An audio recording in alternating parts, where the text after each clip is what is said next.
कसे आहात सर्वजण? मजेतच असतात. माणूस आहे ना, माणसाचं आयुष्य कोणाचं 90, कोणाचं 95, 100, त्याच्यानंतर पण पुढं जेव्हा देवाने जोपर्यंत आपल्याला आयुष्याची सीमा दिलेली तोपर्यंतच आपण जगू शकतो. परंतु एकदा वय झालं ना माणसाचं, तर त्या माणसाने किंवा त्या व्यक्तीने आपल्या घरातच राहावं. कारण का, एक सांगते, आपल्या सवयी वेगळ्या असतात आणि लोकांच्या म्हणजे नातेवाईकांच्या किंवा कोणाच्या घरी आपण गेलो ते ॲडजस्ट होत नाही, माहिती. ॲडजस्ट व्हायला वेळ लागतो.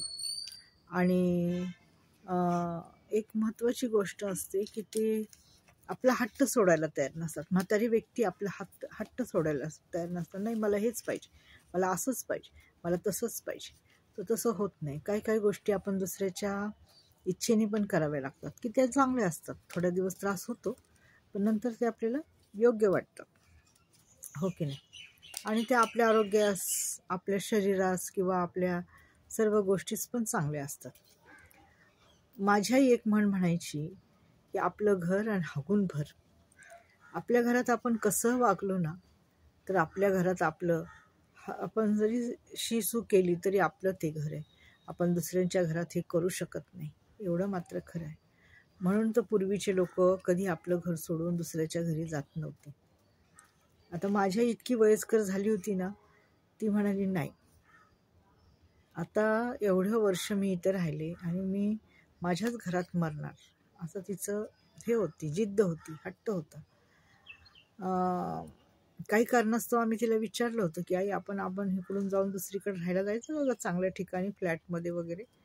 आई म्हणायची नाही, माझ्या घरातच मला मरायचं, मला दुसऱ्याच्या दारात जायचं नाही. अख्खं आयुष्य काढलं म्हणायची इथं, आणि आता काय दुसरीकडे जाऊन मी मरू का, माझ्या घरातच मला मरू द्या, असं माझ्या आईचा विचार होता. आणि ते ठीक होतं तिच्या परीने, आणि तेच झालं. शेवटी तिला तिच्या घरातच मरण आलं, माहिती.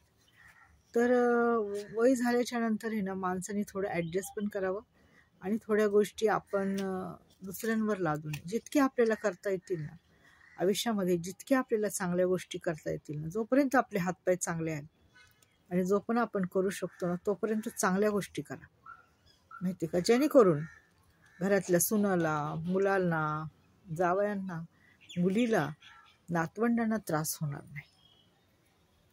असं आहे माझं. मला तर हेच म्हणायचं. मी तर असं ठरवलेलं आहे, जोपर्यंत माझे हातपाय चाललेले, अजून तो मला म्हातारं व्हायला खूप दिवस आहेत, असं हे नाही म्हणजे, पण कधी काय घडेल काय सांगता येत नाही ना. म्हणून मी म्हणते की मी तर असं ठरवलेलं की जोपर्यंत मला करता येते माझ्यासाठी चांगल्या काही गोष्टी, त्या मी करणार आणि करत राहणार.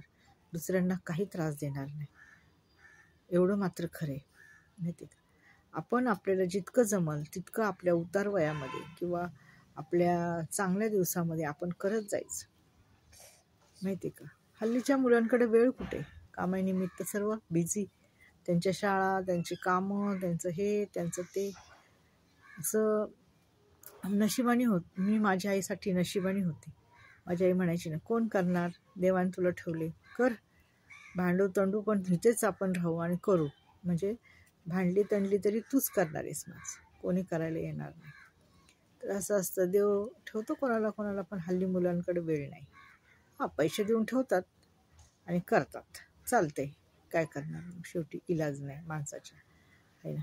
आयुष्य तर काढायला लागतं. आणि सर्व मुलांना, मुलींना, सुनांना आजकाल कामाला जावं लागतं. कारण का, दोघांनी कमवल्याशिवाय घर चालत नाही, असा पण प्रश्न आहे. त्यामुळं वृद्धांचा फार मोठा प्रश्न आहे, माहिती आहे का. आणि हा वाढत जाणार आहे अजून काही काळामध्ये.